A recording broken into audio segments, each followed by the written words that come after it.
Physical Media Sunday is back once again, y'all. Thanks for joining me here. I got a lot of stuff I want to get into today, so I think we should just go ahead and dive right in. As you can probably see, there's a stack of VHS tapes I have behind me here to go through. I just got back from shopping for these tapes here. Every 2, maybe 3 months, there's a group of local folks. They get together. They do this pop-up market around where I live.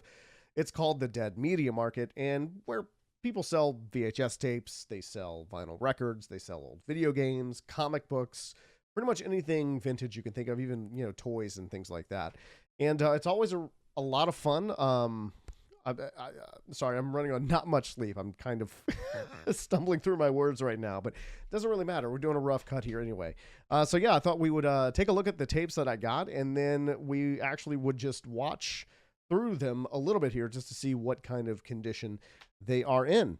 The first one I have up here is Urban Legend. This is a horror movie that came out in 1998. It stars a young Jared Leto, or maybe it's Jared Leto. I keep hearing it pronounced both ways. Michael Rosenbaum is in this, who eventually was in Smallville, and Tara Reid's in this one as well. And this is a movie I really remember making a lot of waves back whenever it first came out, so I'm excited to dive into it here today. This one I don't think I really have to explain to you all too much. It's Home Alone 2. You know it, you love it. It came out in 1992. It's still good today. I rewatch it maybe every single year around the holidays. It's a good time. This next one here is really just more of an indulgence for me. It's a Bad Religion concert tape along the way. I'm really excited to get into some punk rock music here on this episode as well. Maybe you'll, if you're a Bad Religion fan, let me know if you've never heard of them before and you like what you hear on this one here. I don't know. This is weird because YouTube, if they're going to get me on anything, they're going to get me on music. So I don't know if we're going to skip this one or just maybe mute the audio or something like that. But either way, we are going to take a little bit of a look at it today. Macaulay Culkin is making a second appearance on our list here today because I got a copy of The Good Son as well. Macaulay Culkin, he goes to stay with his aunt and uncle and his cousin, who's played by Elijah Wood. And as the movie goes on, it becomes more and more clear that maybe something is not all right with the boy. Fire in the Sky is our next one here. This is one of those based on a true story, but not really based on a true story type movies about someone who disappears for 5 days, and it turns out that he was maybe possibly abducted by an alien. Of course, in the movie, yes, he was abducted by an alien.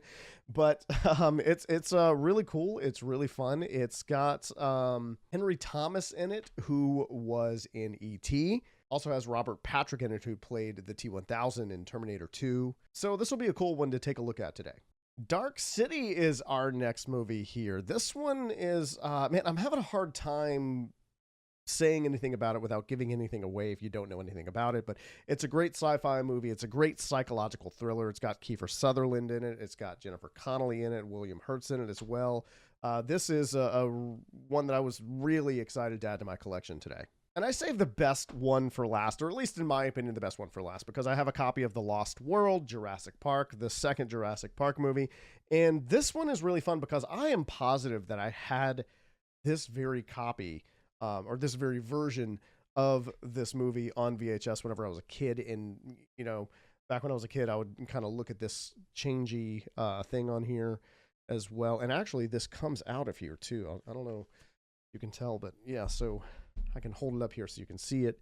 And so we have the T-Rex. The lights are kind of messing with it here, but you kind of get an idea for what it is. And as you tilt it, he comes further and further out of you, or she, I guess, or maybe he, depending upon what was going on in the plot of The Lost World. I don't really remember anymore because I don't think I've actually seen this movie since I watched it on VHS when I was a kid. And then, of course, it's not just blank. So if you ever lose that card in there, there is sort of something right there on the case as well. They really thought ahead on this tape, which I love. All right, I'm putting on my headphones here so I can hear. We're taking the copy of Urban Legend out, and this is actually a rental. You can tell here because it has the sticker that says 50-cent charge if it is not rewound, and you can see it's not rewound, so somebody owes me 50 cents. This is probably going to pick up at the credits, but let's see. Yeah, so we're in the credits now, so let's go ahead and rewind. All right, I'm just going to pick a random part here for us to play from now. Yeah, okay. Yeah, okay, so we're getting into the Urban Legend. This was one I remember specifically from the trailer. thing about the dog in the microwave, and I don't remember if this ends up being like nothing just to kind of torment the character, or if there actually was something in the microwave. I don't know. Oh yeah, there definitely was something in the microwave. Wow, what a bummer. Urban Legend looked pretty good, sounded pretty good. I'm gonna call that one a win. Next up, we got Home Alone 2 coming out of the box, going into the VCR. Now, this one was rewound, excuse me, all the way. And the box is in really good condition. And I was saying this earlier today. With a lot of these tapes, people would buy them, watch them once, and then never watch them again. So a lot of tapes you can come across, they're in really good condition. That's not to say some of them aren't very beat up, because that does happen. Oh yeah, this is the best part about the tapes too, whenever they have previews at the beginning of the movie. All right, let's get into the movie now. There we go. We got to bring back the music so that you remember it's part of the franchise from the first one, right? With the Somewhere in My Memory. This is one of those movies that does it really well, where they just rehash the opening of the first one and the beginning of the second one as well. You know, sometimes that is not as done to a very effective way, or in a very effective way, I should say. Of course, fully with the Coke this time rather than Pepsi. Notable difference here. And of course, we have to introduce the Talk Boy as well. Like I said, we're just kind of doing a quick, you know, look at all of them here. We're seeing Kevin realizing that he is, in fact, in the wrong city, maybe even the wrong country, considering they were supposed to be going to Paris, I believe. No. I'm sorry. They were going to Florida in this one. My bad. Paris was the first one. Okay, well, that's awesome. I'm going to go ahead and rewind this tape to the beginning and then put it back in the case here, but it looks great. All right, we're going to try the Bad Religion tape here now along the way. This is on the tour for their album Suffer, which was kind of like their big breakthrough album here. I'm going to turn the volume down on this one again, just because of the music issue on YouTube. All right, we have the opening here. It looks very, very punk rock. I should mention this tour was took place back in 1989. I actually don't even hear any sound. There we go. And you're so close I can almost touch most of you. Yeah. But for those of you Greg Graffinier. Yeah, he doesn't look like that anymore. Yeah, that's awesome. This tape looks so good. Oh, and I was listening to it a little bit here before we pick back up, just so I could see the quality of the tape. And yeah, I'm really excited to sit down and watch this in its entirety a little bit later today, probably, hopefully. I just want to get a little bit further into it to see what's going on, but since it is a concert video, I don't really know if we're going to get a whole lot of anything different than what you've already seen here on the video. Okay, well, that's awesome. Let's rewind that one, put it back in the box, and then watch another tape.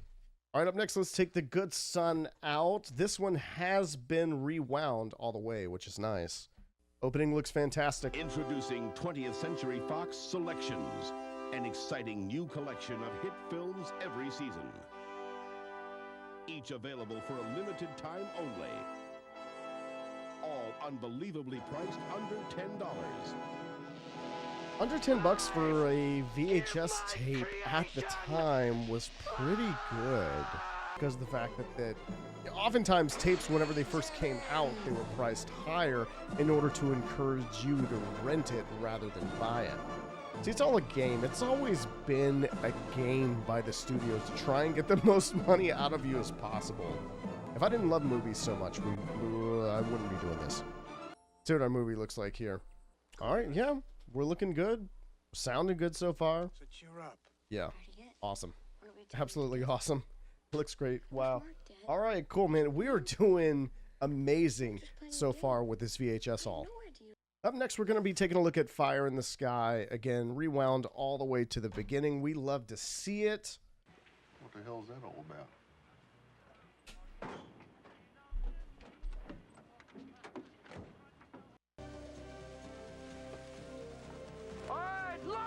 This looks great. I know nothing I've shown you about this movie looks too interesting thus far, but you're just going to have to trust me on this one. Maybe we'll do a full watch-along over on Video Visions at some point in time. We'll put it up to a vote, maybe, I don't know, in a month or two. So if you check it out over on Video Visions, maybe we'll have a chance to watch the whole thing on VHS over there. We're going to be taking a look at Dark City next. This one was not rewound all the way. Looks like it's, I don't know, maybe about a third of the way into the movie. So let's just see where they left off. This one also was a rental. By the way, there's a sticker for the video place on it again. Main Street Video or something like that. I'll look at it in a second here. Now. Oh yeah, okay, cool. We are opening up on an interesting part of the movie. This is awesome.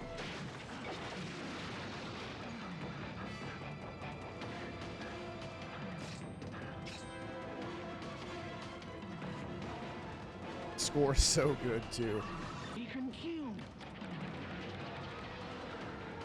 Oh, I forgot about the little one.